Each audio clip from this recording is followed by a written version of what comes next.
Hey everybody, welcome to Matt Men, your source for all things professional wrestling. I'm Andrew Zarian. I'm joined by the outlaw, Rich Stambolian. Bang, bang. Somebody put their dick in my friend's coffee. Is that what it is? Yeah, that's usually what it is.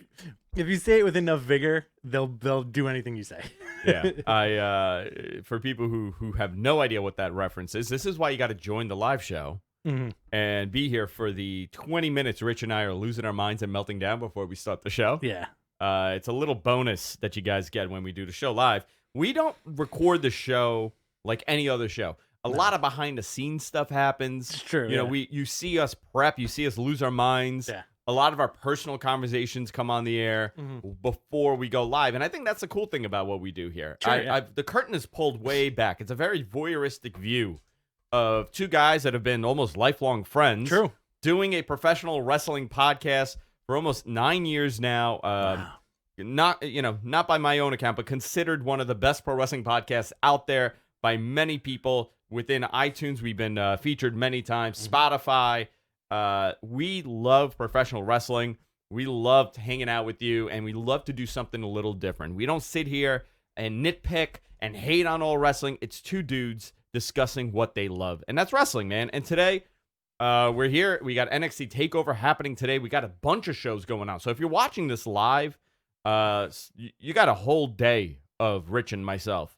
A little bit more me than Rich. Yeah. Because Rich is going to leave at some point, but I'm leaving now. Rich is gone. But so this is what we're doing. We're doing this show right now. If you're listening to the podcast, which Suncast said he's going to have this up within an hour of recording. Beautiful. So if you're watching this, we're also doing a special watch along today. We're going to be watching the first NXT Takeover.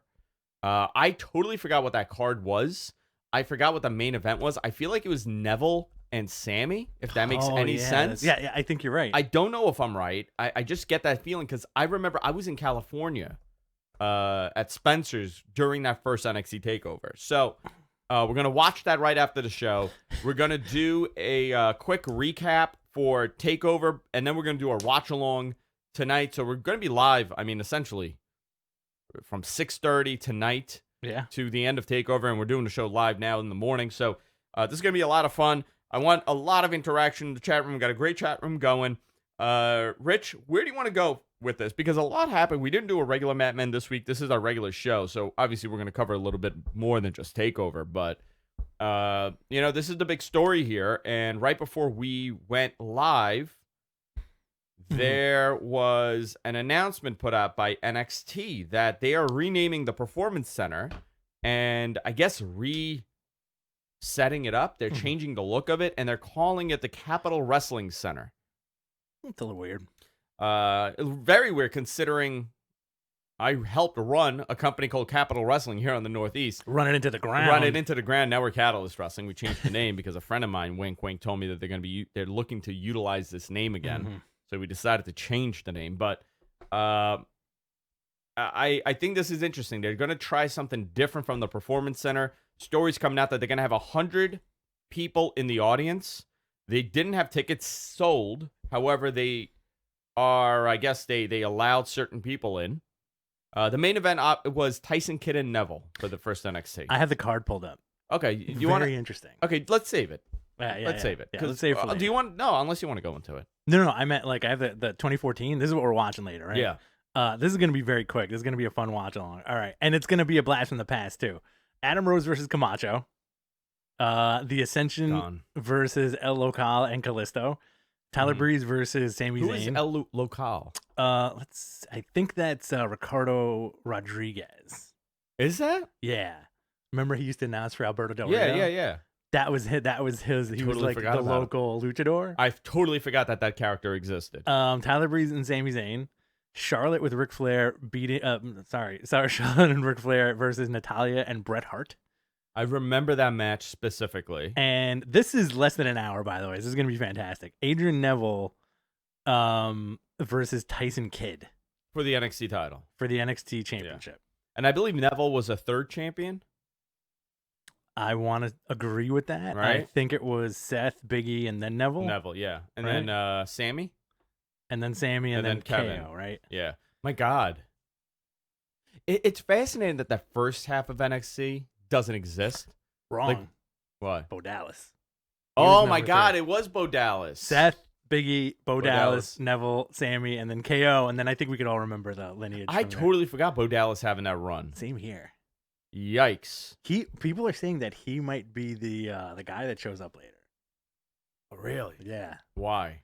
Because of the vignettes, and that he is pretty much, he's still signed to the company, but he's been floating in the ether, much like all their other toys that they don't want to play with. Is that what happens? I think so. I think they put like you're back in your cryo tube and they zip them up. You know, like you guys have like one of those machines that dehydrates food and puts that's what. Do you think Goldberg's in one right now? No. They left him out on the counter too long. Oh my, he's rotting. All right. So NXT Takeover 31 looks like a really solid card here. Oh my God. We're gonna get some really good matches. This is a evolutionary time for NXT. They're really changing what they're doing. Going 2 hours has kind of changed their entire flow over the last year. Mm-hmm. Competing against AEW and now doing counter programming has really changed their booking philosophy. And I feel like this is they're going back to their roots. Yeah. A little bit more. If you look at this card, I got to tell you, I think this is a better card than the last NXT Takeover. Than NXT 30. Than NXT 30. I'll agree with that. I feel like this is going to be I'm really honestly looking forward to this, and it's kind of funny. I'm going to pull the curtain back a little bit more. Also, we thought this was going to be yesterday. Yes, we did. So Rich and I totally because we did not do a show on Thursday. Yeah. And we were going to do it on Friday, and I've been I'm in the weeks, middle of a weeks, very long week, and I couldn't commit to it, so we decided we're going to do the show on Saturday. Yeah. And for whatever reason, because we're used to NXT TakeOver being on Saturday, they're on Sundays now. So we totally, both of us thought all week that this pay-per-view's on Saturday. So like, oh, great. Well, we'll do a watch-along. We'll do the show in the morning. I woke up. I felt like shit yesterday. Same here. And not because I was sick. I was just so exhausted from my week. I also took a trazodone before I went to bed. It's like a sedative. Yeah. Because I hadn't slept in like 2.5 days. Are you sure that's the name of it? It is, yeah. You didn't read it and went, trashy zone. Trashy zone. Is that what I took? Yeah. I took a Molly? I think so. It could very well could have been. How much ecstasy do you take every week? On a regular basis? On a regular basis. Oh, like a handful every morning. This is odd X every day. I'm microdosing myself constantly. I honestly believe that this is all. None of this has happened from March on. I truly believe that my assistant microdosed me because she's been threatening to microdose me at work when I ever yell at her. You. Yeah. So every time like I'm worked up because I'm really intense, she's like, I'm going to microdose you. And I truly believe that she microdosed me sometime at the end of February, beginning of March. And I'm in a coma somewhere. This is all in my head. Really? No, COVID never happened. This is all an illusion. I don't exist. This is not real. No, you existed at some point. I'm in a hospital. I don't believe that any of this is happening. I'm still tripping. Okay. I think my brain just melted. This is all an illusion that's happening in my wrecked brain. In your rectum. My rectum. She dumped your butt. She dumped it in my butt. She just dumped it in my butt. So I'm trying to think because I remember like I truly felt that the last AEW pay-per-view was probably their weakest pay-per-view. That being said, I still stay that. That being said, it's still decent. Yeah. I kind of felt the same about this show, about NXT 30, that it wasn't that great of a show. And there were moments that you could see that they're in this rebuilding process of trying to figure out what's going on. 100%. And, the Pat McAfee match happened with no blow off beyond that. Damian Priest, that ladder match was pretty good. I like the babes part about that. Yeah. That was my favorite part. Where's Velveteen? He's on the card. He's on the card. Yeah. Do you want me to go down to the card? Like, I would like to make the comparison now. I'm very excited about this event going on tonight. All the matches on paper look really, really solid. Santos Escobar versus Swerve Scott for the Cruiserweight. I'm very much into that match. I think Santos Escobar should keep the title, though. Absolutely. Kushida versus Velveteen. Yo, I want to see it, man. This is Kushida's moment to shine. I got a question for you. Shoot. Like, you know how high I was on Velveteen? Yeah. I loved him. Do you think, with everything that happened, do you feel the same about him? No. I think he took a step back. He took a step back. I can't watch him, man. He took a step back in the fans' eyes. I think he also took a step back in the company's eyes in the regard that we just talked about how stacked this roster is. I think it's not a big loss if they cut him loose. I'm not saying they are, but I think he definitely took a step back. I think for you and I, we know a little bit more than most people about the situation. Yeah. I know someone that's very close to the situation that knows a lot about it, and the things that I've been told. I have a very difficult time. I have a very difficult time connecting with him again. I agree with that, and I don't think I ever will. It's just weird to me. Imagine if Kushida's like their new enforcer, like the APA used to be, where it's like this guy's breaking some of the rules, mess him up a little bit. We were talking about No Mercy before. Yeah. What did your character look like? It looked like me. Did it? Every wrestling created character has always looked like me from 2000. So long hair. Okay, long hair. Beard. Jacked? No, fat. Okay. I was what kind of trunks? I was like 317 pounds. Always in the game. Like in the game and in real life. Okay. I was always 246. Was that more or less? In the game. That was more, right? Yeah. That was more than you actually weighed. Yeah. I gave myself appropriate stats, and my in-ring gear was always my actually real life gear, which is metal t-shirt and camo pants. And camo pants? I love that. So mine was a cross of like early Scott Steiner. Okay. Like Steiner Brothers Scott Steiner. Ooh, and Bradshaw from the APA. Oh yeah. So I was big jacked up dude, long hair, always had like a beard or a goatee. No shirt, black trunks. Yeah. No black like leggings. Okay. Yeah. Always that. And my move set was always strong style, even though I wasn't a fan of that wrestling at that point. Okay. I would do a lot of clotheslines, a lot of lariats, and a lot of suplexes. That's it. Mine was half technical, half high flying. Very nice. So like my dude could Your always dude at 317 could do a plancha. He could always do the moonsault to the outside. Love it.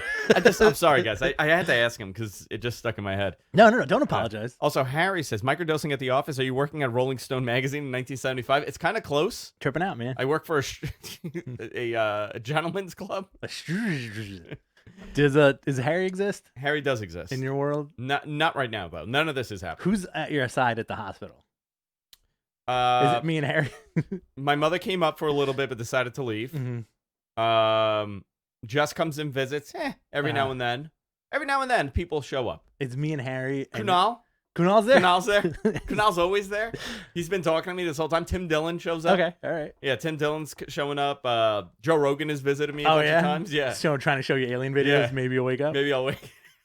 I picture it's me on one side and Harry on the other, and we take bets to see who could punch you in the ribs harder to see if you'll wake up. I'm having the Tony Soprano season 6 streams. I'm a salesman from Wisconsin right now. So I think this is a pretty good card. Like 5 matches, dude. Finn Balor versus Kylie O'Reilly. Kylie O'Reilly versus Finn Balor. That's gonna be awesome. Is it the first time? I think so. I think they're also teasing Kyle and Cole face Roderick and Bobby remain heel. Now the rumor is that there's the split for Undisputed, but I just feel like that's not gonna happen yet. I don't know, man. Because 2 are heels, 2 are baby faces, obviously. Adam Cole and Kyle O'Reilly are baby faces right now. And Bobby Fish. What a bizarre name that is, right? They're like, what's your wrestling name? Robert Fish. It works. Let's go with Bobby. It works. Bobby Fish works. Bobby Fish works. Io Shirai versus Candice LeRae. I think this is going to be a potential show stealer. Candice LeRae has not been let loose as much as I would like as a fan. What do you think of her look? I don't like the. I feel like her look now makes her just look like everybody else. When she won the Battle Royal, and let's say like I had it on the TV and I was in the kitchen. And that's bizarre to say, right? Because she was just she was this blonde wrestler. She was just the girl next door, right? And now they've WWE-fied her with the colored hair and the weird makeup. From the corner of my eye, I thought she was Liv Morgan when she won. You know what? Me too. Every time. Yeah. That's so funny. I was thinking the same thing. I'm in your brain, man. You are. And Damian Priest versus America's most Italian wrestler, Gianni Gargano. Gianni Gargano. I'm looking forward to that match. I think that's going to be good. I don't see Gargano taking it. I like Damian Priest with that North American Championship. I think Gargano takes it. Yeah? Yeah, I think they're going to go back to basics. You think they're going to do Gargano and LeRae as the women and North American champ? I have no problem with that. I have no think problem they're a with great it. act. I still think Io Shirai should have the belt for at least one more takeover. I want her to stay there. I don't want her up on the main roster. No, not at all. Because she's going to feud with Asuka. I was told something. I don't know if I want to say it on this show. I guess I can. Okay. I'll do it. I'll do it. Okay. I was told that this NXT will have like a, I'm filling in a lot of blanks here. Mm-hmm. So this is not an exact quote, but I was told that, you know how NXT, would they have that cool sign off event that happens? Like right when it's signing off, they do something. Yeah. They are looking to have that kind of moment with this show. Right. Well, they haven't done it in a long time. The mystery person? I don't know what the mystery. I don't know the mystery person thing. I don't know what it's going to be. They just alluded that there's going to be some sort of surprise, some sort of event that makes you think, man, I got to watch NXT. Okay. Beer money? I said I know that James Storm is heading back there. Mm-hmm. I made a tweet about beer money. Yeah. It was more of I was alluding that James Storm is going there. It's the first time Bobby Roode and James Storm are together. Yeah. But something is, I don't know. I don't know beyond it. I just know that they said that they're going to have like this, oh crap moment. Okay. So I thought, to me, that means someone's showing up. Something is happening. Someone's getting attacked. An angle's being set up. Something. Right. I got a pitch for you. Yeah. Too bad Ivar got hurt, right? Yeah, Ivar's the one. Too bad Ivar got hurt. I feel like if you put Beer Money on the main roster and they teamed up with the Viking Raiders, they could easily call themselves Beard Money. Beard Money. I love that. I like that. You can take that idea, WWE. Yeah, WWE, take that money. Take that money. Take that money. I thought you were going to tell me you had to piss instead of I have a pitch. No. I was like, I would man, never do to that go on in the middle of the show. To get up and go pee? No. Yeah, if you had to, you could. I've done that only when we do the watch-alongs. I've gotten up to go pee a couple times. And I'll give you this signal if it's really bad. Yeah. When it's like when we've gone past 90 minutes, I usually do this. Yeah. And I point at my dick. I point at my wrist and I point at my dick. And that's it. So we'll see what happens. I'm curious. Let's go down some. We'll come back to NXT because I wanted to get that through because of the whole Capitol Wrestling Center and everything. But my God, Clash of Champions was last weekend. We did not do a watch along. Again, it's been a very long couple of weeks for me, for work and everything. So it was kind of difficult to do. I also felt like crap last Sunday. Yeah.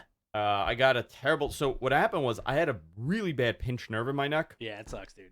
And it just, I get these every now and then, and it hit me, and it became such a terrible migraine that it was traveling down to my arm. It was just, I couldn't do it. I couldn't even think. However, my God, is Roman Reigns the best character in wrestling right now? Let me tell you something, Mean Andrew. Let me tell you something, Mean Drew. So the two moments that I really enjoyed from Clash of Champions, one, the ladder match. Yeah. Two, Roman Reigns made me forget about every single thing I watched. Because he was so good. He was so good. This is the final evolution of Roman Reigns. This is his final form. Are you getting him ready? No, Hogan was. I'm mad at him. He's glitching out, and it's affecting the recording. This is Roman Reigns' final evolution. This is his final form. He looks it is insane. So is this when Frieza goes into his final form? Absolutely. Frieza, I always thought was a woman. Yes. Right? He's a bitch. He's a bitch. Frieza's a bitch.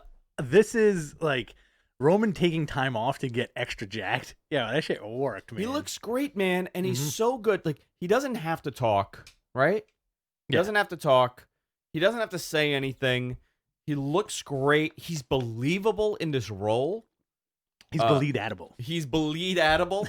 I like that he's like the king of the Samoans now, and that's the one thing that I kind of thought was a little cringy. What? The word, the choice of words he was using, where he was like, acknowledge me. Or whatever the shit he was saying. Yeah, acknowledge me. Acknowledge me. I'm the king. I'm the chief. And they're like, yo, what are you doing? You're crazy. Well, I think this is, obviously this is leading up to Rock coming back and saying there's only one chief. It's Peter Maivia. He's the high chief. I'm that guy. I was in Moana. What? I was in Moana. I was in Moana. I threw my daughter into space. You saw that video he posted? Yeah. I honestly, this has been one of the most surprisingly well-built characters, and we've been critical of Roman's character development for a very long time. This is perfect, man. I think the timing of this is really good because SmackDown does need that. I think for Roman, this is totally refreshing, totally different from him. Paul Heyman is kind of taking a step back in this role, but that's cool to see that where he's not like with Brock, he's the act. Yeah, oh, absolutely. You know what I mean? Like it's interesting to see that with Roman, and it shows that he's so good at spotting this and visualizing what that character should be. 100%. I think Paul's very hands-on with Roman and the way that he's talking. Because remember, Heyman's been around this family his whole life. Right. So he knows like those little tiny things to bring up. Very happy with it. I think it's great. It's like when you make a little extra money and you hire a better accountant. Yes. I think that's the Heyman role pretty much. Or like, you get to a certain level of success.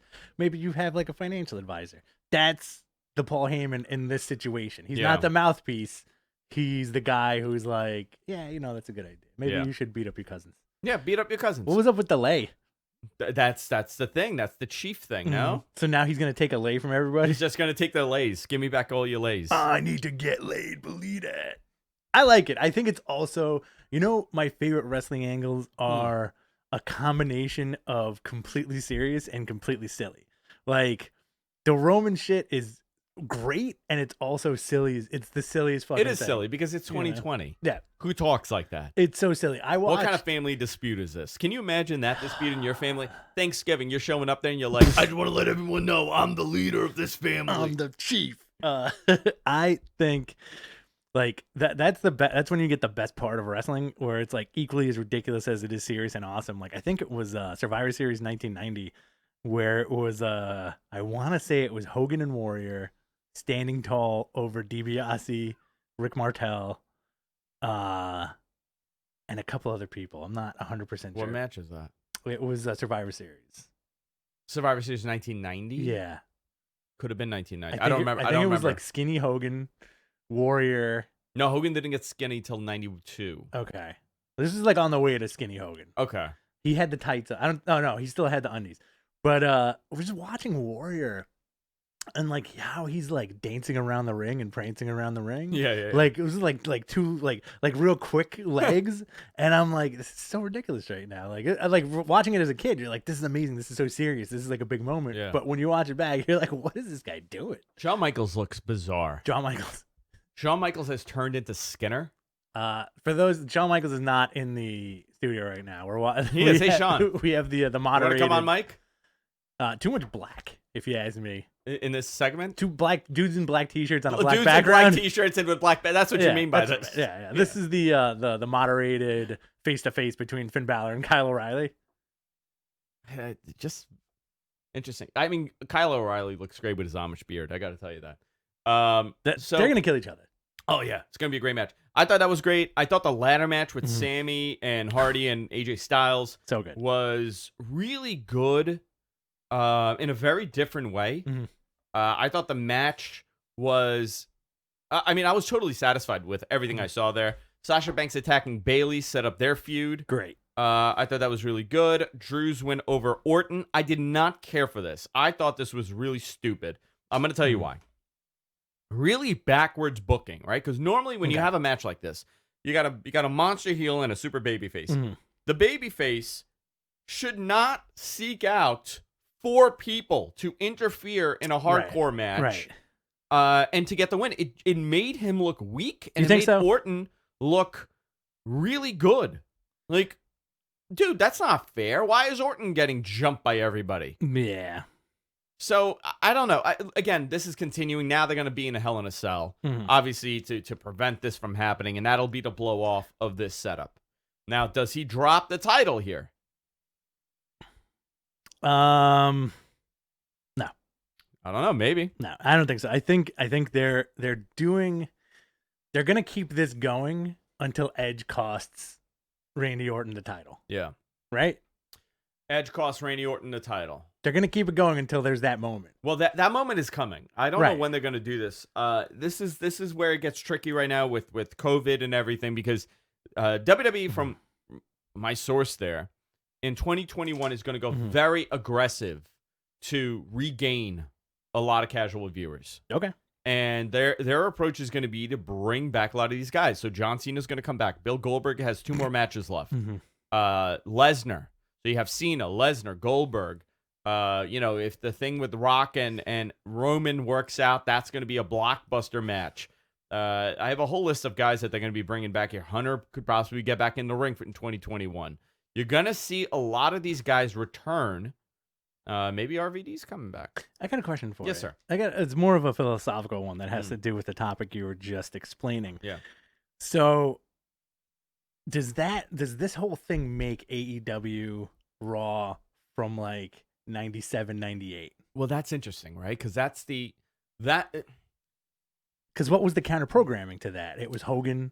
Yeah. Right? Yeah. So bringing back the older guys to pop the rating, which worked. I don't know. I think about that all the time, and I feel like whenever we say that, then people are like, "Oh, you guys are such AEW marks." Oh, shut up. I don't think the last AEW pay-per-view, I was very critical of it. I did not like that show. It hurt you. It did. I did not care for it. I thought the show was not good. I thought it made them look weaker. Okay. And obviously, you're gonna have those moments. It's still a new company. They're still trying to figure out what works. They're willing to take risks, and sometimes that's a consequence of taking a risk. But their TV has been quite strong. The TV has been very strong. Yeah, I have yet to watch one in quite some time and say, "Wow, that was not good TV." Last week's episode, very fantastic. Good. That's what, like. By the way, that opening match, between Darby Allin, Ricky Starks, was the 3rd most watched segment in AEW history. Wow. Had over 1 million viewers watching that match. That shit was great. Yeah. So back to my question. Does that, like, bringing back these old timers, doing the hard push to, like, kind of reclaim their quote unquote glory, does that make them WCW at this point? They're relying on your John Cena, who's the Hogan. You're relying on your Bill Goldberg, who's the Bill Goldberg. Bill Goldberg is still Bill Goldberg. So I was talking to somebody that is a very well-known booker in wrestling, old term, so you could kind of figure out. And they once said to me, when you start booking defensively, it's really bad for you. Okay. Because you no longer make a decision to continue with a plan. You're doing reactionary booking. So hot-shotting a Hogan return would be reactionary booking. I'm not saying that's what WWE is doing right now. I think that bringing back The Rock, that's been always the plan for them. Right. So that's something that they've always wanted to do. But when you bring Goldberg back randomly, and when you bring all these other guys back randomly, that is the pop a rating. Great example is when they have Austin show up on Raw. Right. That is defensive booking. That is, oh crap, our ratings are down. Let us do this. You didn't see this happen in the 90s. Somebody was asking me, he goes, where were all the old guys in the 90s? They never did that in the 90s because they didn't need to. They were bringing in 4 or 5 million viewers. I'm listening. Guy Evans wrote a great book called Nitro. It's a story of WCW. But the difference is he did it almost as if it's by the way, I interviewed him. And unfortunately, the interview was lost. I remember that, yeah. Which sucks. We had a big problem with the recording, and the interview was lost, and you could only hear my side. But he was a very nice guy, and we discussed it. But I'm not saying there's a WCW bias, but he's telling the story as if it's the people within the company. So the voice may seem like it's a little pro WCW, but that's only because he was talking to Turner executives, and that's all they know. Okay. But in that, you kind of figure out like where everything went haywire and what was going on when WCW was bringing back the Ultimate Warrior. What was WWE's counter programming to that? What year was that? 1998. It was October 1998. Was it Mankind Rock or was it Austin? No, it was still Austin Taker was when was the finger poke of doom, guys? That was 99, right? Mm-hmm. No, that was 98. That was summer of 98, the finger poke of doom. WWE's programming really, they had young guys. Everybody was hot. The whole brand was hot. So WCW was doing counter programming by bringing in older guys. You never saw that. Like, think about the guys that we're bringing back today from 20 years prior, right? 20 years prior. Who could still go? Right? Like right now, we're bringing back Bill Goldberg wrestled. A lot. Okay? A lot. Yeah. So he's a great example. He's 20 years ago. In 1998, that means you had to bring back a guy from 1979.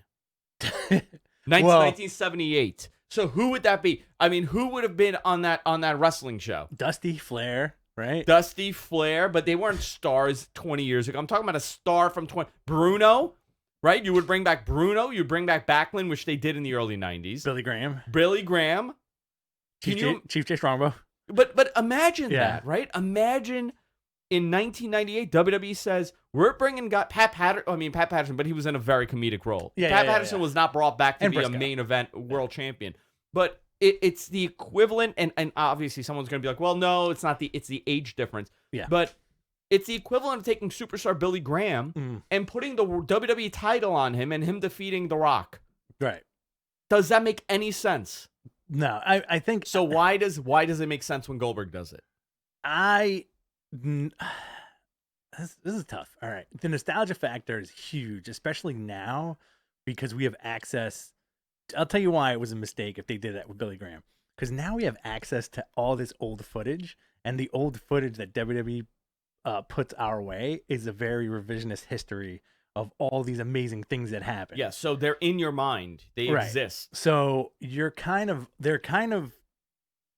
relying on the folks who, I don't want to say successful, but like you have a couple extra bucks in your pocket and you're like watching the network with your kid, right? And you're like, oh, I remember when I was a kid, I used to love this guy. And they're pointing at like Bill Goldberg or Kevin Nash or somebody. And now they're older and they're like, yo, guess who's coming back to Raw? We got to watch it. My hero, Bill Goldberg's back, you know? And it's like a big Stan love letter to Bill Goldberg. So my Why daughter weren't you yesterday, there with me? I want to be topless with you in the ring, like you said. I want to be topless with you in the ring. But I want to be your son. But even that, like, forget about 20 years ago. Let's bring guys from 84 back. Yeah. In a main event picture. Greg Valentine. Can you imagine Greg the Hammer Valentine winning the IC title in 1999? Yeah. But there was no accessibility to like their run like we have now. I think that's what the big difference is.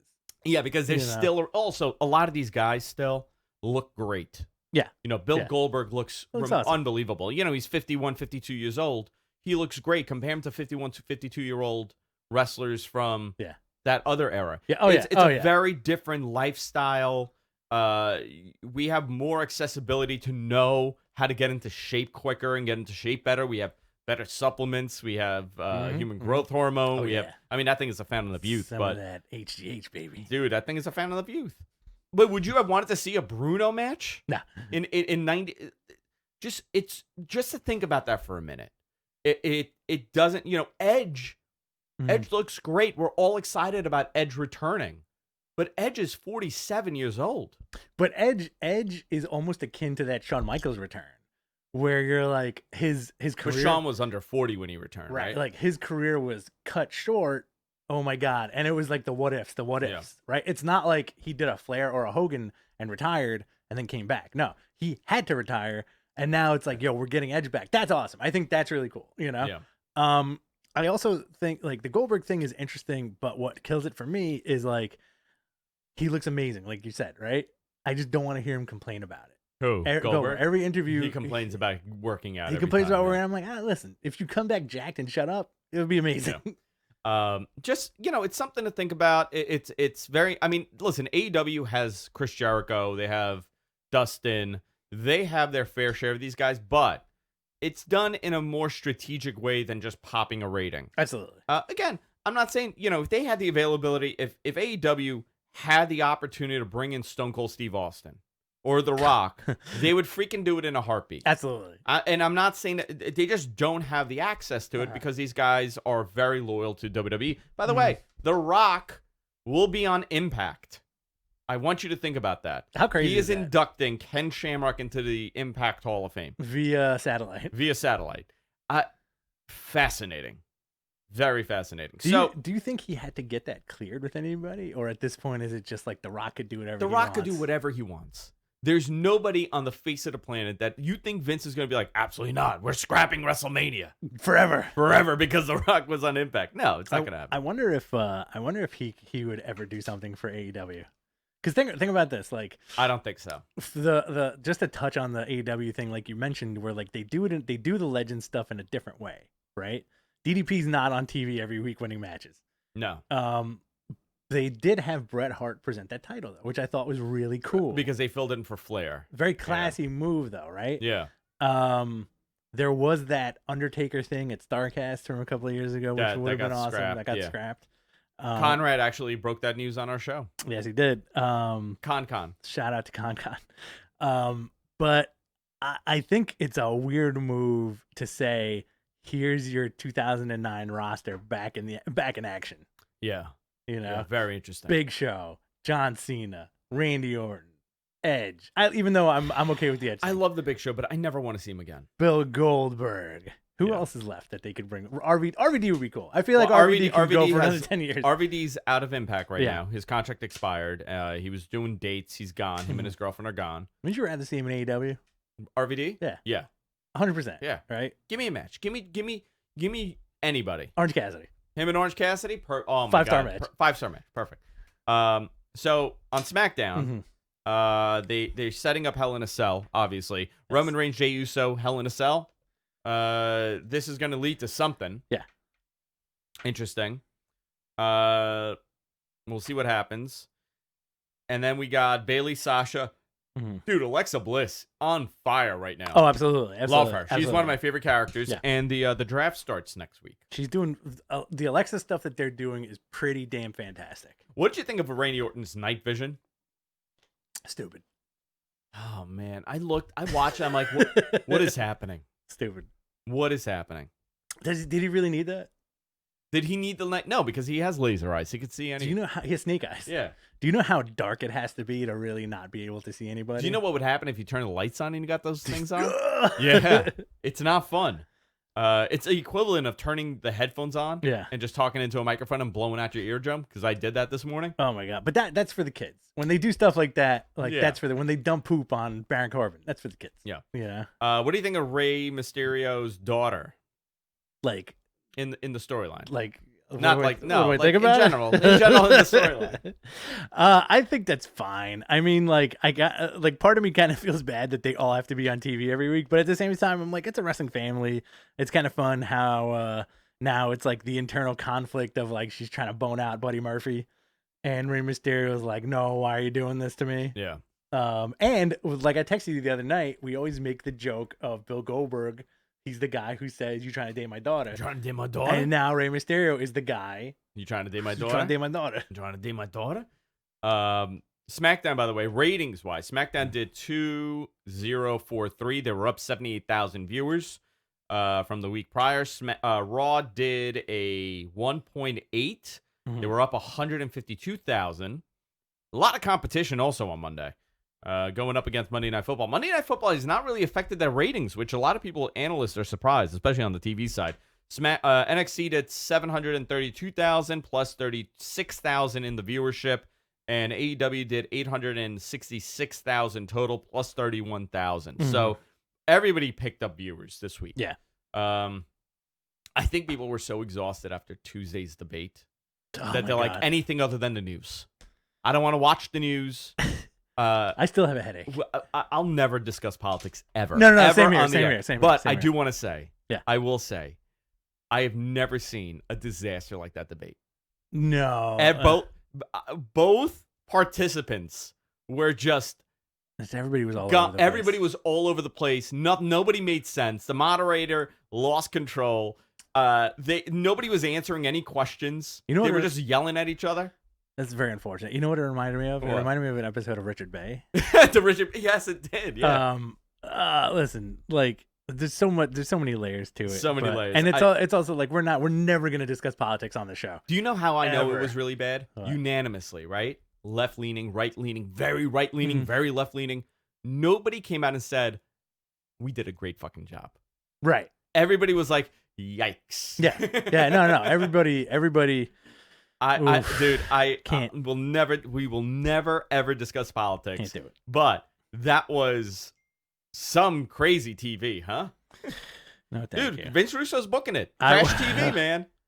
I went to bed with a headache. What would you have done? Serious question. Okay. What would you have done if all of a sudden the screen got scrambled and you got the GTV focused in on the back, and it's like Trump's people are like talking to each other, and then Biden's people are talking to each other. We got worked. Would have been great. JFK needs to come back from the dead. That's my favorite conspiracy, right? What? That he's still alive? I discovered that. Look about at my 2 years hot ago. on. Era. John couldn't pass a bar. My JFK's really horny. No, I do a good Ted Kennedy, but my Ted Kennedy is Fred Norris from the Howard Stern Show doing Ted Kennedy. Okay. That's what it is. And the joke is always John couldn't pass the bar because he failed the bar exam multiple times. But so couldn't Ted because he's a drunk. Yeah. That's my Ted Kennedy joke. What's your impression of Ted Kennedy? Era. That's it. Era. I drove into the Potomac. My JFK kind of goes into Bill Burr sometimes. I'm in fucking Star Wars. I'm fucking Star Wars. No, but 2 years ago somebody sent me a link to this John F. Kennedy Jr. returning conspiracy, which I have now. I love all of it. I love all the people spreading that crazy rumor that he's alive. Yeah. A lot of them are younger, and they don't even realize that this man crashed his plane into the ocean. Yeah. Going to Martha's Vineyard. Do you know how it happened? No. So he was. We'll talk about old politics. You want to talk about new politics? Let's talk about old politics. John F. Kennedy Jr. essentially plunged into the ocean because he didn't know how to read an instrument panel. So when you get certified to fly private, like a private plane, there are 2 certifications. One is like you could see what's happening, and the other one is reading the panel. He didn't know how to read the panel. Ooh, that's bad. Yeah, so essentially what happened, because it became dark, because he didn't want to fly at night. Right. So what year was this? 1997, 1998. Okay. We were driving from Florida. So I remember, it might have been 97. 97. Somebody find that. 97, 98. I think it was 90. No, I'm sorry. 1990. It has to be 98. Yeah. Or 99. You were like 14, right? Yeah. 98. So he's flying, and he got all fucked up from the yellow. He didn't know if he was above the water or under the water, like, because the horizon screws everything up when you sing, because you don't know where you are at that point, and he just flew slowly into the water. He just crashed right into the water. John. What a legacy. What a legacy, what a man. Dynasty. The Kennedys. George Magazine. Yeah. He was the editor-in-chief of George. You used to subscribe to George, right? I was. I loved the women dressed as old politicians. Oh my god! Like, I want the supermodels looking like Abe Lincoln. Ooh. I was into That's that. what does it for you? That's what does it for me. It gives you the hot on. One of those. Era. Jonathan in the chat room, Jonathan Risk. Is that a new NWO? No, shirt? This is my old one. Yeah. I just ordered a new one. Who cuts your sleeves? I do. Yeah. Yeah. Who sews it? Huh? Do you do that yourself? No. What happens with these? It spins into it. It get out of folds here. into it. Look. Nice, man. That's it. It's like a perfect sewing. That's the big mystery of the show. When are your sleeves going to grow back? So let's talk about some of the miscellaneous news here. Sure. WWE is taking over Twitch accounts next month. Yeah. So there's a lot of rumors here, right? And I know a little bit about podcasting. I know a tiny bit about podcasting, but I also know a tiny bit about independent contractor versus employee. Right. An EP versus IC, right? This is a very sticky subject. So in my business, I work with a lot of independent contractors. You cannot, technically, you as an employer cannot tell your independent contractor what to do. Right. They work for you. You cannot tell them even how to do it. They're on their own. A great example is a wrestling is a terrible example of an independent contractor. Yeah, UFC is a terrible example of it. But you know what's a great example of it? Baseball. Strippers. Okay. Okay? And you know a little bit about Tiny bit about this. Yeah. So strippers are independent contractors. You cannot tell them what to do. They show up. They do what they come to work. If they decide to leave, they can leave. You cannot tell them what to wear. You cannot tell them what to do. You cannot tell them anything. You could just not hire them if you don't want to. But They are free to work at all your competitors. That is a true independent contractor. WWE has been fighting this independent contractor thing because for insurance reasons, tax purposes, liability reasons, that's why they are all independent contractors. However, if you work, and by the way, AEW, same exact deal. It's not just WWE. Yeah. However, WWE is taking this to a whole different level. So about a month ago, they mentioned that they're going to gain control of their talents' cameos and Twitch accounts. Word up. Okay, you know what? It kind of makes sense, right? Because if they're representing the characters that they play on TV, obviously they cannot do that. Same thing with social media. This happened years ago where a lot of them changed it to their own personal ones and they don't even use their WWE ones. So when that happened, a lot of these guys, they were like, okay, guys, just use the WWE one. You could use your name. It's fine. Now they've gone backwards. So the rumor right now, which I'm having a very difficult time believing this on a legal level, because what attorney would think that this is okay? Right. The revenue that the talent is generating on Twitch. So let's say you're Paige, right? I'm Paige. You're Paige. I'm Paige. You're Paige. I'm Soraya Knight. You're Paige. You're Soraya Knight. And you're doing this as Soraya Knight. You're not doing this as Paige. You're on Twitch. You make $10,000 a month. Awesome. Okay? WWE is going to take a portion of that revenue and use it against your downside guarantee. That's kind of bogus. So they're taking your money to pay your money. Right. That is I mean, they've opened them. If they do this, and that's the only thing that makes me think this is not, there was a mistranslation somewhere, because this makes zero sense to me that any lawyer in this company is going to say, you know what? That's perfectly acceptable. You could do that. This is, they're opening themselves up for a tremendous amount of problems. Considering a lot of these states are now going into these lawsuits over independent contractors. Uber is another great example of an independent contractor. And that's the problem in California that they're facing, because California does not recognize a lot of these independent contractor rules that a lot of these companies do. Okay. Could it be murky legalese in a superstar's contract that led WWE to this decision? Saying, like, you know, for example, Article B, Section 8 or whatever, it says if you're under contract with WWE and you pursue any outside thing, WWE is entitled to X, blah, blah, blah, blah, blah, blah. Yeah. I'm imagining that's what they have, but your contract cannot break federal law. You know what I mean? Cannot break state laws. You cannot have it in your contract that's going against state laws. This is where it gets really murky, because if I'm an independent contractor, dude, you know what it's like? Rich, you go and you do your own Twitch stream. Yeah. No, even better. You have your photography business. Sure. Because you're an independent contractor, you're 1099. Yeah. I now could say, I want half your money. Okay. Because you are rich and I own the rights because you're on TV. You're on camera. Yeah. How does that make any sense? But if you signed a contract that you didn't know what was in it, I feel like that's the only gotcha part of this that I think, you know? I'm sure they have some nonsense in the contracts, but this is not good. So I don't know. I want to wait and see what's going on, because it makes no sense to me. Yeah, it's a little ridiculous. I feel like let's see. Hang on one second here. There was another point. Adam says that he read that they have to delete their accounts to stop WWE from taking their money.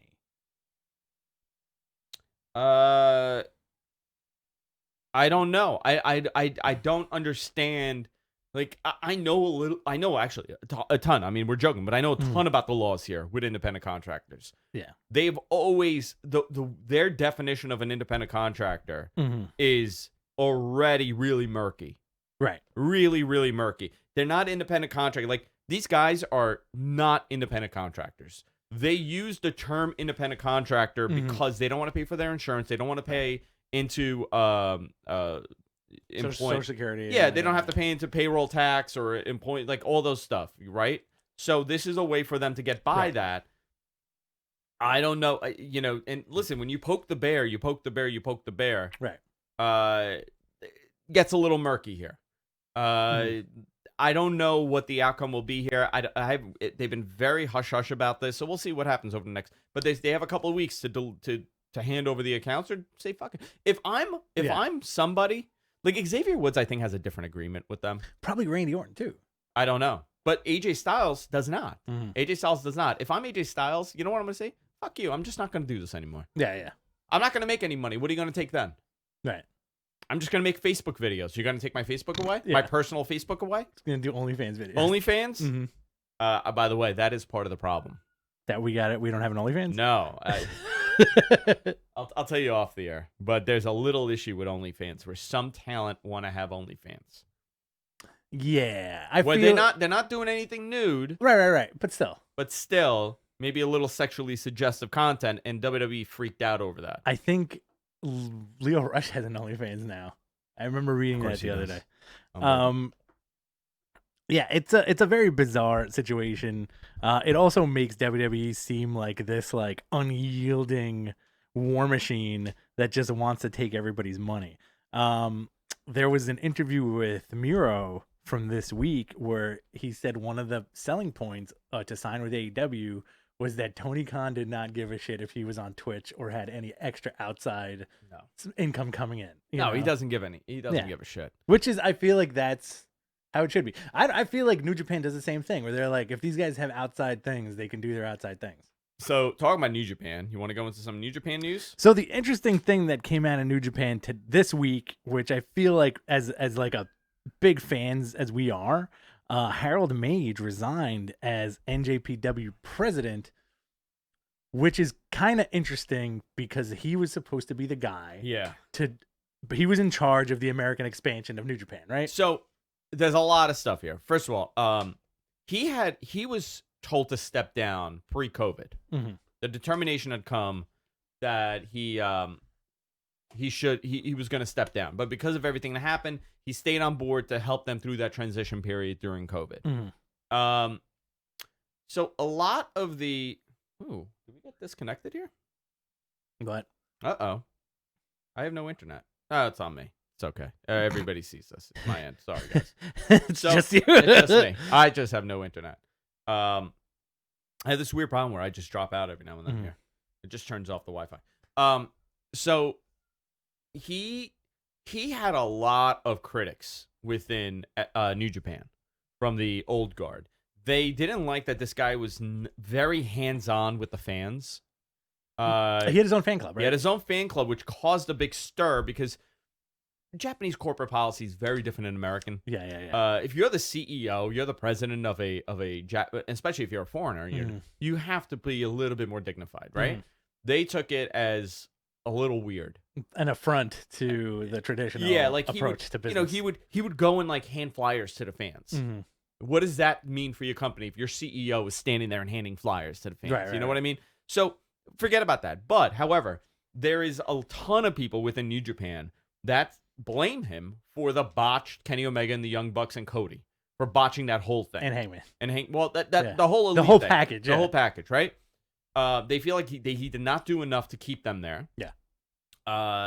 Then when AEW got created, he was pretty. There were other people also. It wasn't just Harold, but he was very much against working with AEW. Right. He was very angry that these guys left because he took a lot of heat for that. Mm-hmm. Remember, they lost their biggest star in the last. I mean, listen, Okada, Tanahashi, those are all stars. Right. Kenny Omega is probably the most successful American there, other than Bob Sapp. Bob Sapp. Well, Bob Sapp was always a big star. Other than Vader was a big star for them, but not like Kenny Omega. Yeah. Well, because Kenny was considered like one. He was one of them. He was one of them. Yeah. So because they lost Kenny, a lot of people were like, "What the hell?" And it really affected business. He had a goal of generating $100 million in revenue, right? And he fell very short to that. Yeah. There were a lot of people that were not happy with Wrestle Kingdom and it going 2 nights. Mm-hmm. They feel that it diluted the cards, which I think that's pretty true. I liked it. The second night did not do that great. Yeah. A lot of people were very surprised over that. And there's been a lot of rumbling. The North American expansion has failed. That did not work. And COVID made it worse. COVID made it way worse, but a lot of it had to do with them not pivoting from their plans. Right. You know, and at that time, you got to remember, Harold's argument was, dude, we're running the Garden. Right. We ran the Garden. Yeah. Which is crazy to think how that's a year and a half ago. Pretty nuts. They ran the Garden with Ring of Honor. They were very connected to that relationship. They're going to piggyback a little bit on that to get help from Ring of Honor production and run these shows. And they failed. They also lost that Access TV deal. And they lost the Access TV deal. Or they didn't want to renew. Whatever. They lost it. No, because they didn't. Impact said, in order for you to be on Access TV, you got to stay here. They were very close. You want to plug your mic in? It's going out a little bit. There you go. Ooh. Yeah. They made a lot of missteps in a time that they weren't in the position to make those mistakes. And not wanting to work with AEW really affected their future. Right. In North America. Now, the guy that took over as acting CEO, acting president, is the guy that was the guy behind the North American expansion. He's now overseeing everything. The plan is still to expand into North America. Yeah. In order to generate $100 million, you're not going to do it on that tiny island. You're going to do it in North America and Europe. Right. So that's still part of the plan. I think if we're thinking about the ability to be working with AEW, this would be the moment. Absolutely. I believe Tony Khan was asked about it, and he said he's all for it. Who knows? Yeah. Who knows? Yeah, Tony Khan has always been open for this, and I think that you could see that with his talent. How many people on his talent are allowed to go work in Japan? Kenny Omega, Mox, Jericho, Miro, Lance, Brody. There's somebody else. I forgot who. Yeah. I forgot who. But they have open-ended where they can, as long as it doesn't conflict with American dates, they can wrestle in Japan. Dude, how about having Minoru Suzuki challenge for the AEW World Title? Anybody. Who would look bad there? Right. Nobody. Champion versus champion. Dude, we were very close to that Tanahashi deal. Oh, my God. That was very close. And it did not happen because Harold did not want to do it. Pretty crazy, right? Very crazy. I think that was like bitterness and missed opportunities. And on New Japan's part, it just seemed like, I feel like as a fan, I feel like it was mostly on them because these are guys who brought eyes to your company. These are guys who brought eyes to your product. Yeah. And again, we can always go back, and we've said this several. You okay? We've said this several times. Oh, something happened about Is the ghost here? Ashante's coming out. Like I want to see the transformation.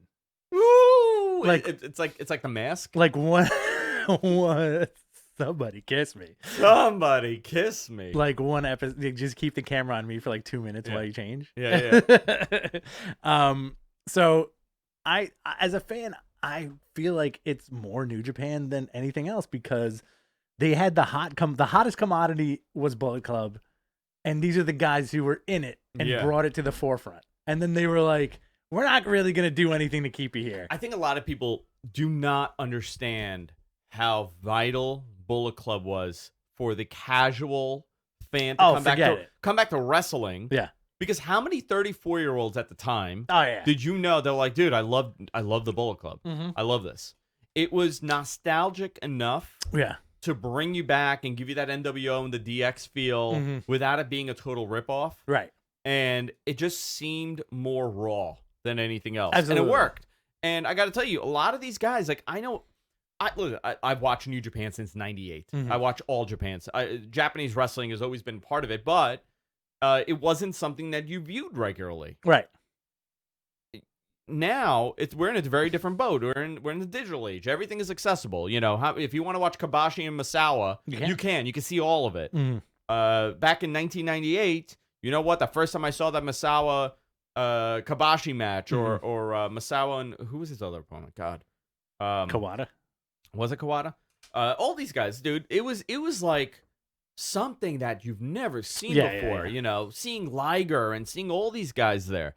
Bob Sapp, all-time favorite. This is all the Bob Sapp. All the Bob Sapp. The compilation of Bob Sapp was great. But they love Bob Sapp. I saw a picture of Antonio Inoki dressed as a really bizarro Monopoly man. That's recent. That was recent. Yeah. And I got to tell you, I've never been more disturbed by an image. He looked like a Final Fantasy villain. He did look like a Final Fantasy villain, yeah. He could, if with that outfit, he could come out and manage Taichi. Yes, I would love that. I would love that. How do you feel about Taichi's karaokeing himself to the ring? I hate it. I hate it and love it at the same time. We said this last time. There's something so charming about it. I don't even know what he's saying, but it's so bizarre.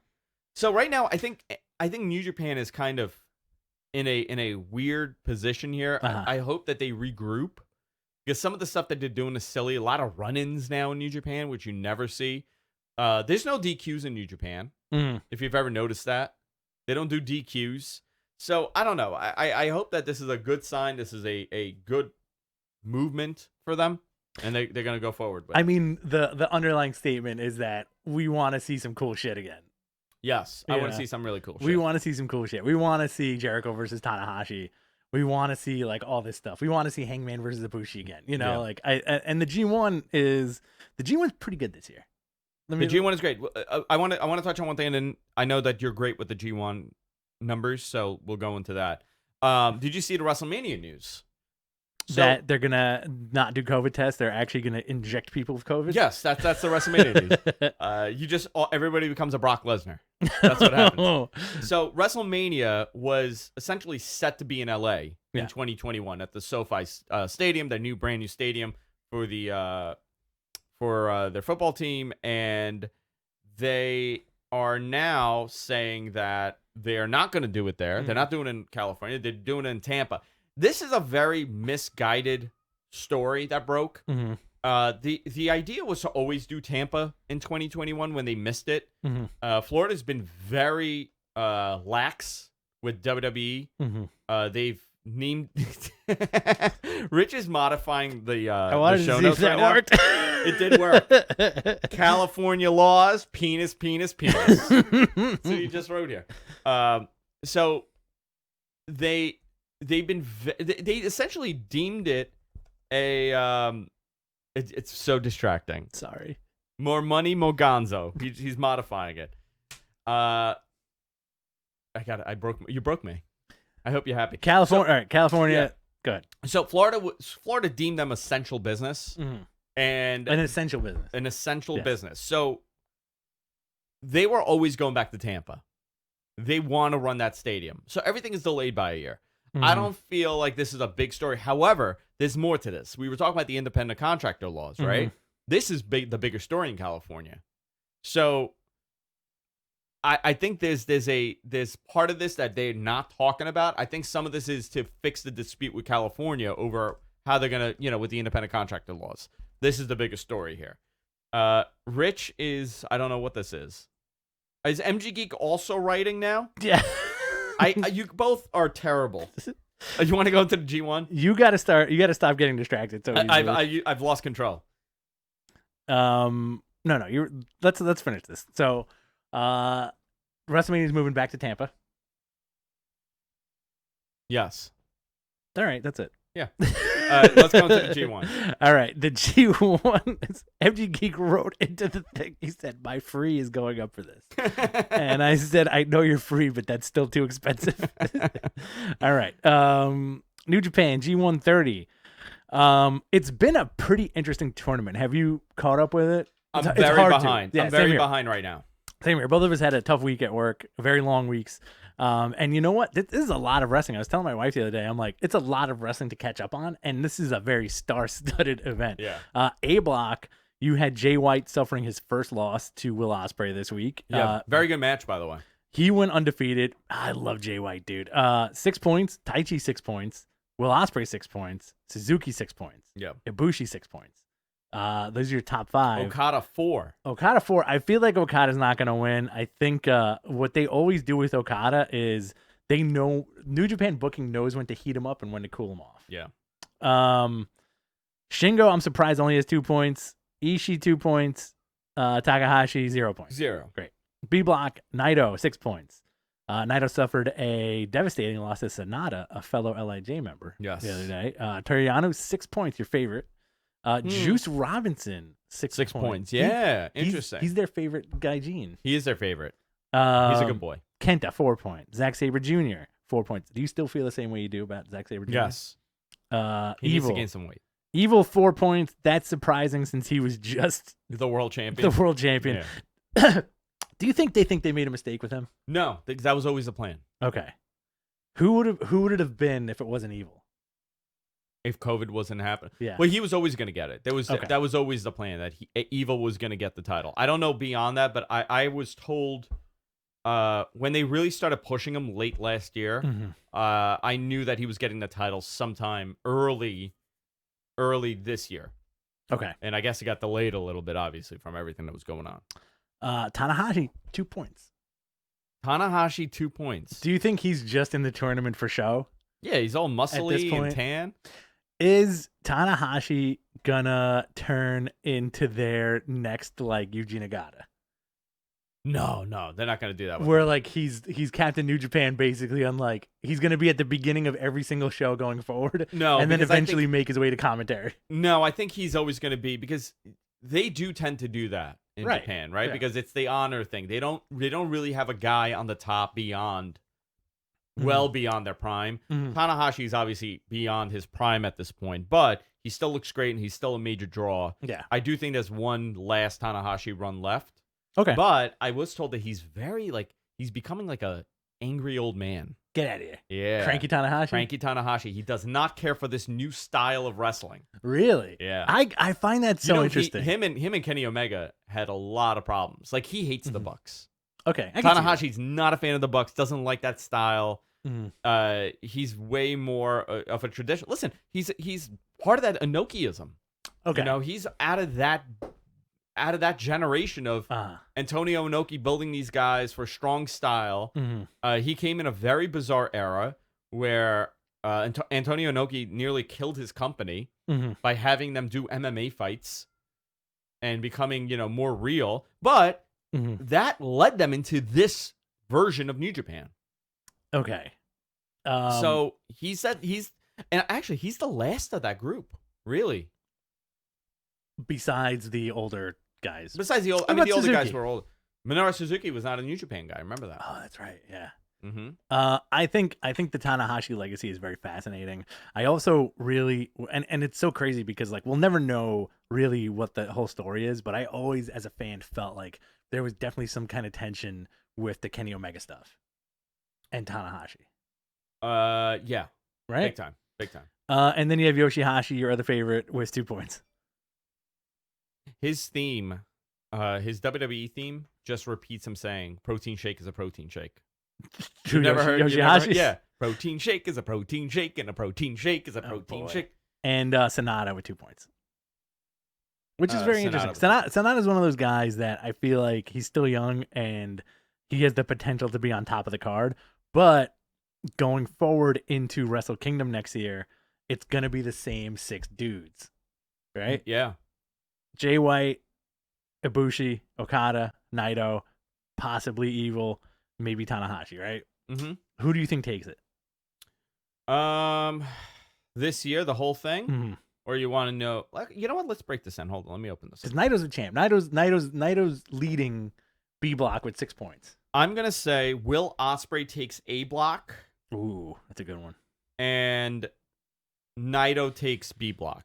So your final is gonna be Ospreay Naito. Ospreay and Naito. Have they ever? And Ospreay wins. Ooh, have they ever done champion winning? Didn't Okada win as champion, or no? I'm wrong. I want to say yeah. I can't remember, dude. Yeah. My short-term memory is not great. Especially with my long-term memory, I can tell you everything that happened in 1991. Right. It's bizarre. Rich always says, like, how do you remember this? It's true. Also, with the New Japan stuff, I feel like it's tough to keep track of, especially during G1 season. Yeah.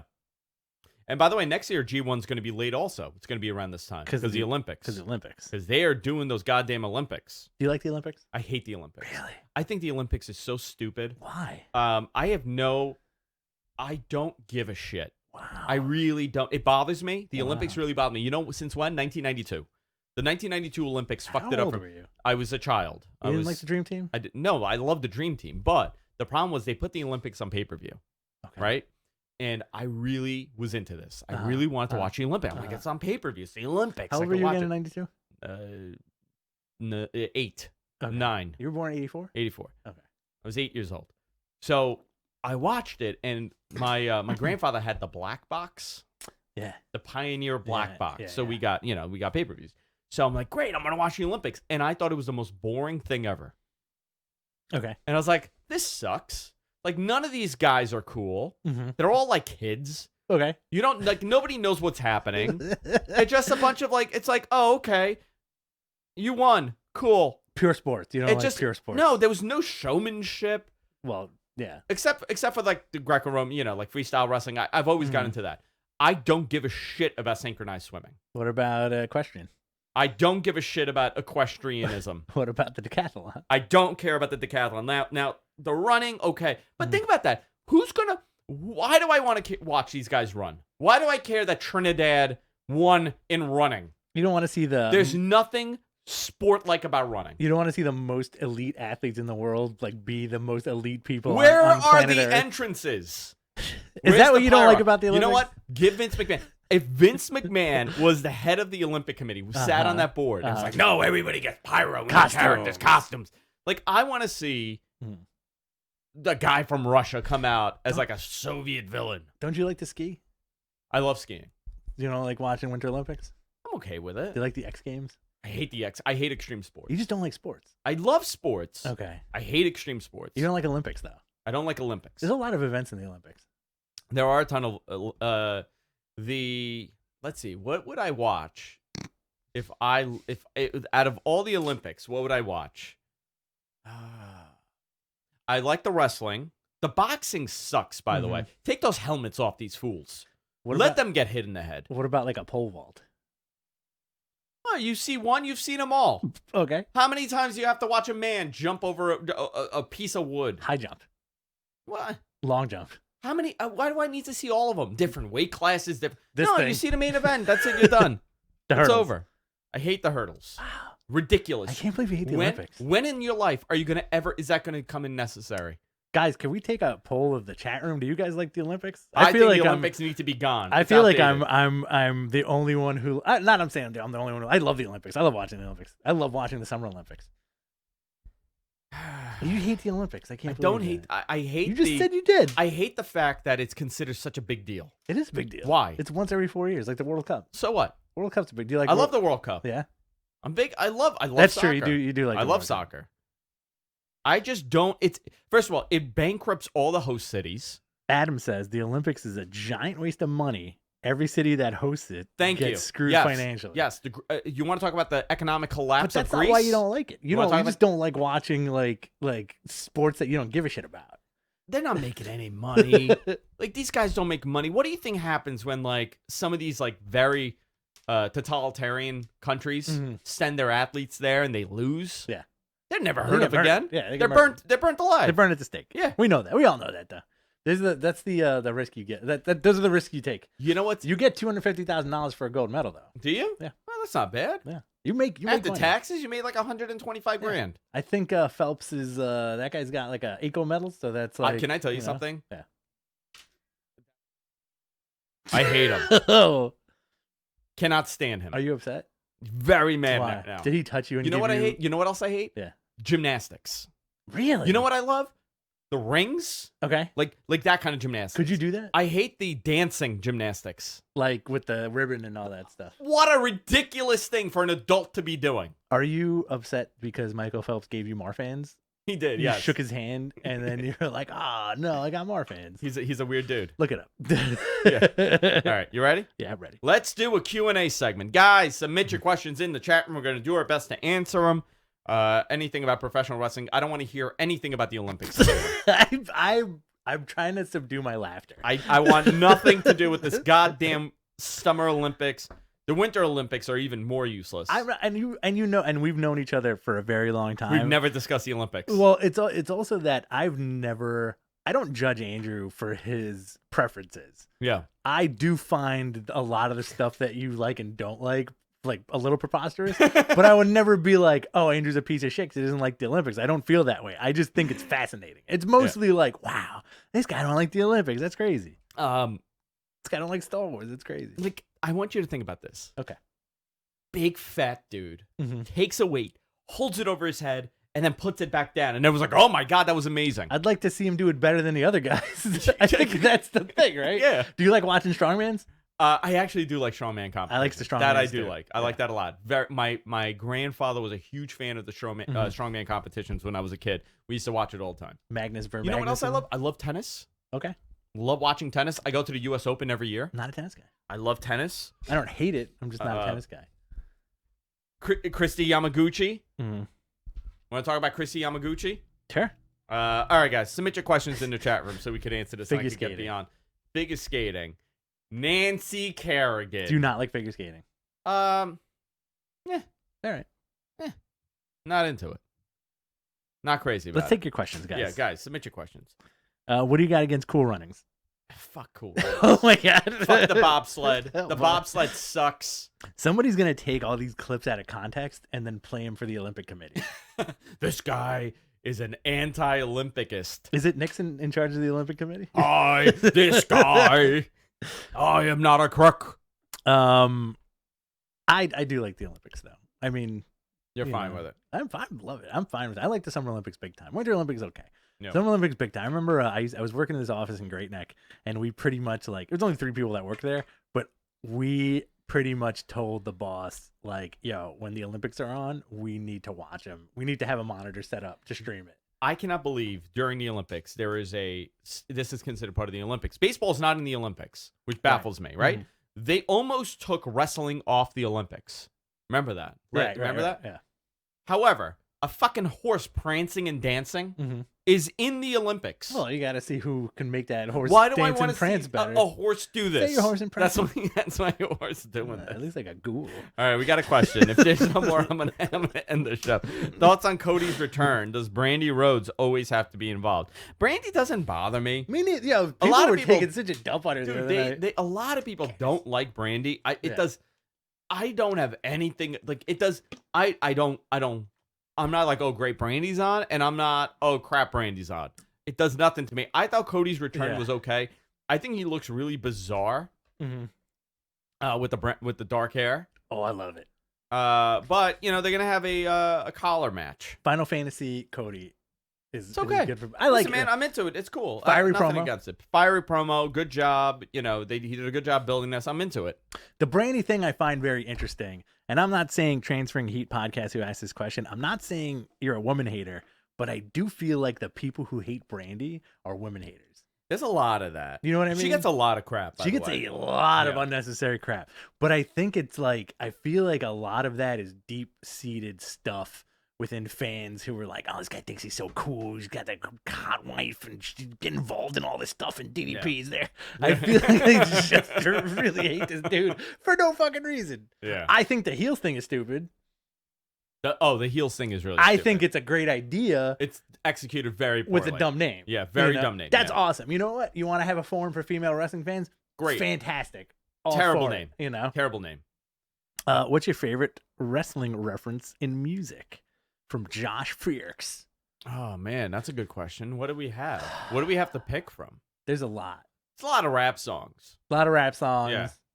I love it when Nas would rap about Buddy Rose and a lot of these 70s Mid-South wrestlers, right? Is that what he did? Is that what Nas would rap about? I'm not 100% sure. Yeah. I think Action Bronson's got a couple of good ones. Action Bronson has a ton. Another Queens guy from Flushing. Yeah.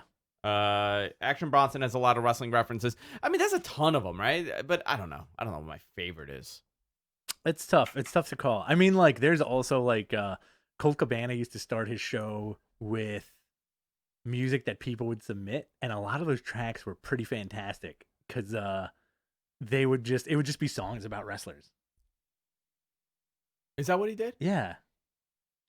Excuse me. Bless you. But like years ago. Like, this is from years ago. All right. I just want to let you know, to make you feel a little bit more comfortable.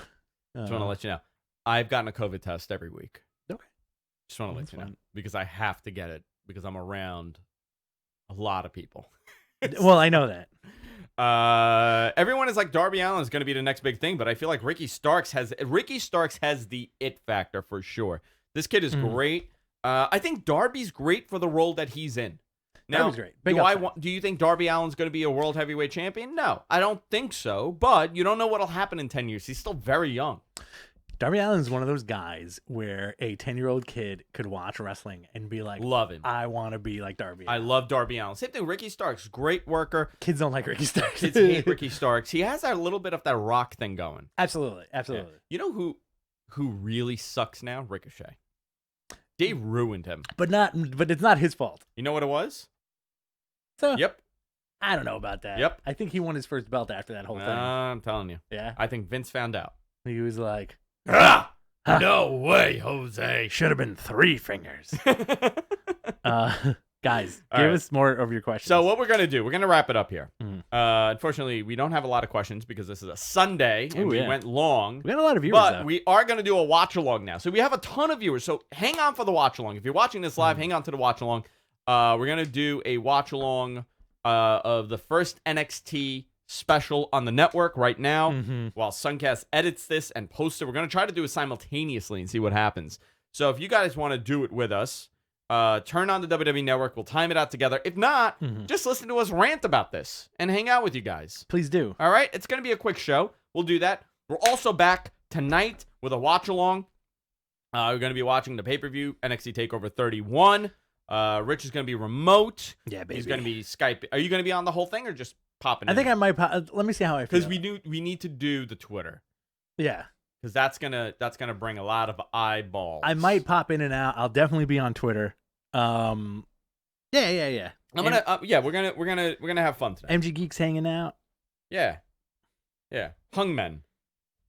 All right, guys. That's it for this week. We'll see y'all later. Take care.